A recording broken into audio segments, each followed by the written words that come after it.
Avez-vous peut-être une manifestation de manque d'intérêt par les hobbies, par exemple, que vous aimiez faire avant? Vous voyez peut-être moins vos amis, vous avez moins de motivation pour faire les choses que vous plaisiez avant.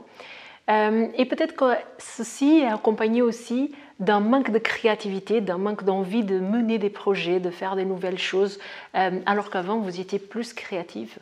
Et peut-être que vous avez un sommeil très agité en ce moment. Et tout ça, c'est accompagné aussi d'une fatigue. Ceci est un tableau général d'un manque de dopamine. Donc si vous vous sentez reconnu, cette vidéo est pour vous et je vous invite à vous installer pour l'écouter. Je suis Rita de la chaîne Ayurveda, la chaîne où je vous parle de Ayurveda et de naturopathie. Et dans cette vidéo, on va parler de dopamine suite à vos demandes d'explications sur les neurotransmetteurs. Donc ici sur la chaîne, je parle surtout d'Ayurveda. Et dans l'Ayurveda, on fait vraiment un clair lien entre ce qui se passe dans le corps et ce qui se passe dans le mental, parce que ce qui se passe dans le corps peut influencer fortement notre mental et vice-versa. Et les neurotransmetteurs, c'est un peu un moyen qu'on va retrouver en naturopathie, en allopathie, de faire ce lien entre le corps et le mental, parce que ça va toucher au système nerveux. Donc les neurotransmetteurs, c'est ces messagers qui donnent des messages et qui circulent au niveau du système nerveux. Et ces neurotransmetteurs, soit ils vont stimuler, soit ils vont inhiber des informations et ça va avoir un résultat sur nous. Un excès ou un manque de neurotransmetteurs va avoir forcément un impact sur notre santé physique et mentale. Donc, qu'est-ce qui se passe avec la noradrénaline, la dopamine? La noradrénaline, c'était la vidéo juste précédente. On a fait déjà une vidéo sur la sérotonine, qui était un neurotransmetteur qui était inhibiteur, donc ça nous préparait au calme, par exemple, à bien dormir. Il y avait la noradrénaline qui c'était un neurotransmetteur qui est stimulant, donc ça nous donnait un petit peu un élan pour vivre en fait, et son manque, ça nous fait qu'on a un petit peu cette sensation de se traîner et de plus avoir de motivation dans la vie. Et maintenant la dopamine, il va fonctionner comme modulateur, c'est-à-dire qu'à la fois il peut être inhibiteur, à la fois il peut être excitateur, je ne sais pas si on dit comme ça, mais excitant, et il va fonctionner comme un modulateur. La dopamine, c'est vraiment ce neurotransmetteur qu'on peut aussi associer à la joie, à l'énergie, à faire les choses, à être bien actif, bien éveillé le matin. Donc quand on a un excès de dopamine, on va avoir une tendance à être dans cet excès d'activité, on va être beaucoup dans la compétition. Un petit peu si on fait le parallèle avec l'Ayurveda, ça serait un peu un excès de pitta manifesté dans le mental en fait, si on peut dire comme ça, un excès de rajas en vérité. Et donc c'est cette excitation qui va nous mener à être très très très compétitif, qui va nous mener à ne plus regarder les moyens pour atteindre ses buts.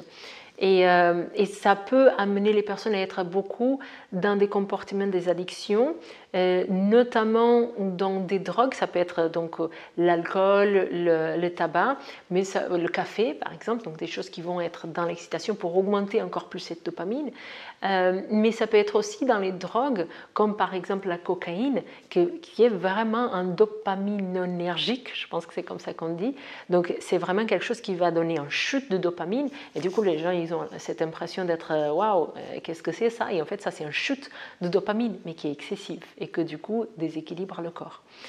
Un manque de dopamine, qui est le sujet dans cette vidéo, va donner le contraire. Donc c'est un manque de motivation, oui, mais c'est un manque de motivation qui est différent d'un manque de motivation qu'on a vu dans la noradrénaline. Dans la noradrénaline, on se traîne un petit peu. Et dans un manque de dopamine, c'est plutôt, en fait, je n'ai plus envie, ces choses, mes hobbies, mes amis, les choses que j'aimais faire dans la vie, maintenant, je ne vois plus l'intérêt en fait. Donc ça se confond un petit peu avec la noradrénaline. Il y a un manque de motivation, mais dans les actions en fait.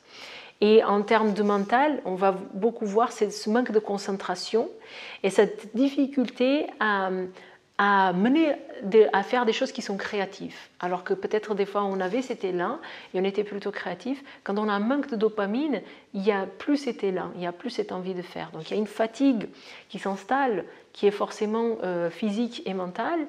Et en termes de sommeil, oui, le sommeil est perturbé, mais il ne va pas être forcément comme une perturbation du sommeil quand on a un manque de sérotonine, où on va avoir par exemple, on n'arrive pas à dormir, on n'arrive pas à s'endormir, on a des réveils nocturnes, ça c'est dans la sérotonine. Ici, ça va être vraiment un sommeil qui est agité. Dans un manque de dopamine, on va avoir vraiment un sommeil où peut-être qu'on arrive à s'endormir facilement, mais du coup, on va se réveiller vraiment beaucoup. Et puis, s'il y a quelqu'un qui dort à côté de nous, il va pouvoir témoigner qu'on ne fait que bouger pendant qu'on dort. Donc ça, c'est des symptômes, c'est des manifestations d'un manque de dopamine. Si vous vous reconnaissez dans ce tableau, donc on comprend donc, toujours la démarche dans ce type de vidéo sur les neurotransmetteurs, c'est déjà de comprendre qu'est-ce que c'est le neurotransmetteur, pourquoi il est là. Et donc dans le cas de la dopamine, il est là pour moduler un petit peu ses besoins, ses humeurs et cette énergie en fait, cet élan d'énergie. Deux, est-ce qu'on se sent reconnu? Parce que si on va entamer des démarches si on se sent reconnu sur un manque d'un neurotransmetteur en particulier. Et ensuite, donc le plus important, qu'est-ce qu'on fait en fait? Parce que sinon on peut avoir une connaissance et si on ne sait pas comment l'appliquer, c'est dommage. Donc la dopamine, ça se passe beaucoup dans le corps, ça se passe beaucoup par rapport à ce que nous mangeons et ce que nous digérons de ce que nous mangeons, bien sûr. En termes d'apport, si pour la vidéo de la sérotonine que je vous invite à regarder parce qu'il se parle beaucoup entre les neurotransmetteurs, donc c'est intéressant de regarder vraiment la série de vidéos. Si pour la sérotonine, on était en train de cibler plutôt le goûter et le dîner, ici, pour la dopamine, on va cibler le petit déjeuner. Et il faut que la dopamine, c'est vraiment l'énergie du matin. Je me réveille, je suis en forme. La sérotonine, c'était je m'endors, je vais avoir une nuit qui est apaisée pour, bien sûr, le lendemain, ça se passe bien. Des fois, on a défaut dans dopamine et sérotonine. Et donc, la dopamine, c'est vraiment cette énergie du matin. Et donc, le petit déjeuner, c'est celui qui va être ciblé. Et pour rééquilibrer la dopamine, c'est intéressant d'avoir un petit déjeuner qui est protéiné. Donc un petit déjeuner qui est à base par exemple d'œufs, c'est très intéressant. On en avait parlé aussi pour la sérotonine, des sardines, etc.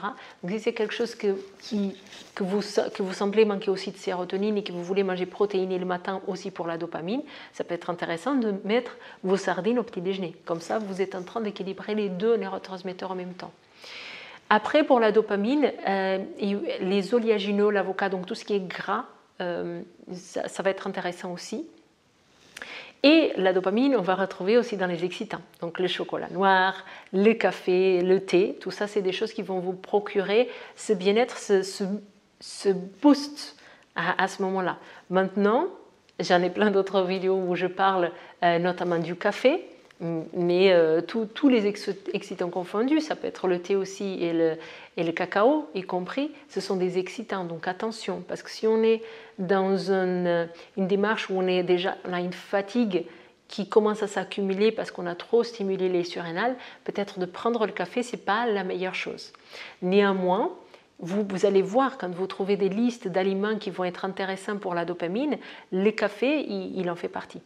Et parce que voilà, ça va booster ce côté-là aussi. Sinon, dans la banane, dans les avocats, je pense que je l'ai déjà dit, voilà, vous allez trouver ces précurseurs, vous n'allez pas trouver la dopamine exactement, mais vous allez trouver par contre les précurseurs qui permettront de le créer, de le fabriquer par le corps. Donc encore une fois, pour rééquilibrer les neurotransmetteurs, il nous faut un petit peu un équilibre alimentaire et d'hygiène de vie. Donc j'espère que cette vidéo elle vous a aidé. Donc ce qui va vraiment, moi quand j'accompagne des personnes en cabinet et que je remarque qu'il y a ces manques-là, je change souvent le petit déjeuner. Et rien que changer le petit déjeuner et le transformer dans un petit déjeuner qui est protéiné, ça change et on le voit au bout d'une dizaine de jours, on voit les résultats déjà. Donc encore une fois, première chose c'est comprendre un petit peu qu'est-ce que c'est la dopamine, 2, se sentir reconnu dans ces signes, et 3, donc faire la démarche de changer un petit peu son alimentation, son hygiène de vie pour vérifier si les résultats quels sont les résultats espérés. Donc je vous invite à mettre dans les commentaires si vous mettez ça en application, est-ce que vous voyez les résultats? Est-ce que vous pensez, parce que du coup il y a déjà plusieurs vidéos sur les neurotransmetteurs, si vous êtes confondus, là pour l'instant il y a eu sérotonine, noradrénaline et dopamine, il se peut que vous êtes un petit peu confondus là-dedans. Si c'est le cas, n'hésitez pas à me le mettre dans les commentaires, comme ça on essaye de discuter ensemble, de voir qu'est-ce qu'on peut faire. Vous allez trouver aussi sur internet des questionnaires, ça s'appelle les DNS, Donc ça vous permet de remplir des cases et avoir un chiffre pour voir comment sont vos neurotransmetteurs et de voir où vous en êtes dans le score. Donc ça peut vous aider aussi. Voilà, et sinon je vous invite à partager la vidéo et je vous dis à très bientôt. Bon, bien sûr que si vous voulez aller plus loin, ça c'est des choses qu'on voit dans la formation longue de naturopathe ayurvédique. Donc ça c'est des choses qu'on va regarder plus en détail. Ici, l'objectif c'est vraiment pour la personne, pour le tout public en fait, comment est-ce que je peux améliorer ça dans mon quotidien déjà. Donc après, si vous êtes thérapeute, parce que je sais que vous êtes nombreux à être thérapeute ou à vouloir devenir thérapeute en Ayurveda ou en naturopathie ayurvédique, à ce moment-là, vous me contactez. Et dans les formations, on va beaucoup plus en loin là-dessus, pour avoir plus de clés. Voilà, je vous souhaite une très bonne journée et je vous dis à très bientôt.